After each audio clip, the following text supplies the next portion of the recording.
মুজিববাদীদের আমরা বাংলাদেশে গোপালগঞ্জে আর কোনোদিন দাঁড়া হতে দেব না। ইনকিলাব ইনকিলাব, মুজিববাদ মুজিববাদ। যদি আজকে বাধা না দেওয়া হতো, যদি যে ধরনের ভয় ও আতঙ্ক তৈরি করা হয়েছে সেটা যদি না করা হতো, গোপালগঞ্জের সাধারণ জনতা এখানে লোকারণ্য করে ফেলত।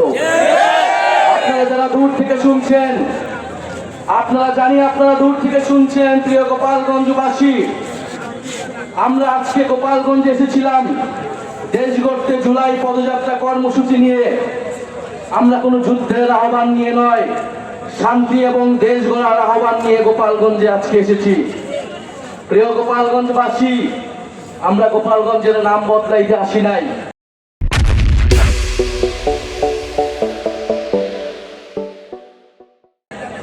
আমরা এসেছি ভবিষ্যৎ বাংলাদেশে, এই নতুন বাংলাদেশে গোপালগঞ্জ মানুষের অধিকার যাতে রক্ষা করা হয় সেই প্রতিশ্রুতি দিতে। প্রিয় গোপালগঞ্জবাসী, মুজিববাদীরা আজকে বাধা দিয়েছে। গণ অভ্যুত্থানের মধ্যে আমরা বলেছিলাম বাধা দিলে বাঁধবে লড়াই, সেই লড়াইয়ে জিততে হবে এবং সেই লড়াই আমরা জিতেছিলাম।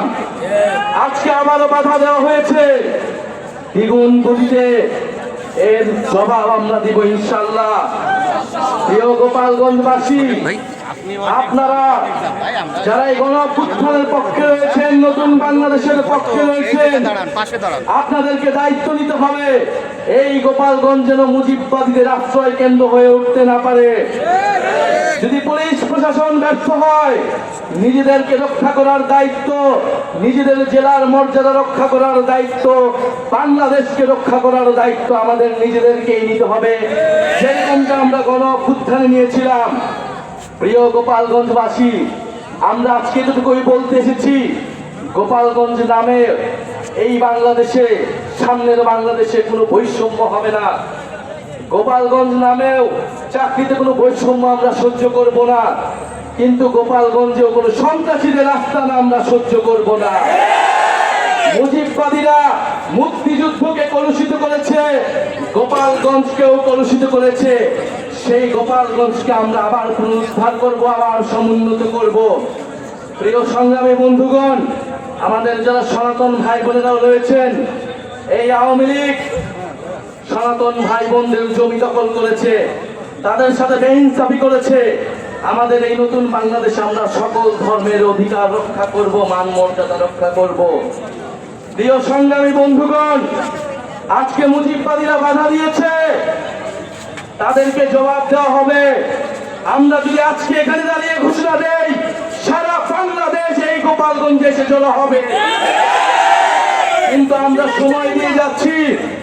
আজকে যে বাধা দেওয়া হলো, তারা বাধা দিয়েছে, কোন সাহসে বাধা দিয়েছে?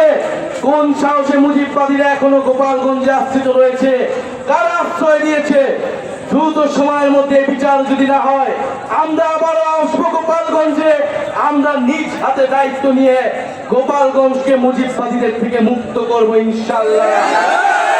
সংগ্রামী বন্ধুগণ, জাতীয় নাগরিক পার্টি আপনাদের সাথে থাকবে। বাধা বিপত্তি যা কিছু আসুক, আমরা আজকে শেষে এখানে দাঁড়িয়েছি, আমরা আবারও আসবো। জাতীয় নাগরিক পার্টি আপনাদের সাথে থাকবে। মুজিববাদের কবর রচনা করে, ৭২-এর সংবিধানের কবর রচনা করে গণতান্ত্রিক বাংলাদেশ গড়ে তুলবো, এটা আপনাদের কাছে আজকে আমাদের ওয়াদা। আজকের এই দিনে আবু সাঈদ শহীদ হয়েছিলেন, আমাদের ওয়াসিম শহীদ হয়েছিলেন, আমাদের ৬ জন শহীদ হয়েছিলেন। সেই শহীদের রক্তের শপথ মুজিববাদীদের আমরা বাংলাদেশে গোপালগঞ্জে আর কোনোদিন দাঁড়া হতে দেব না। ইনকিলাব।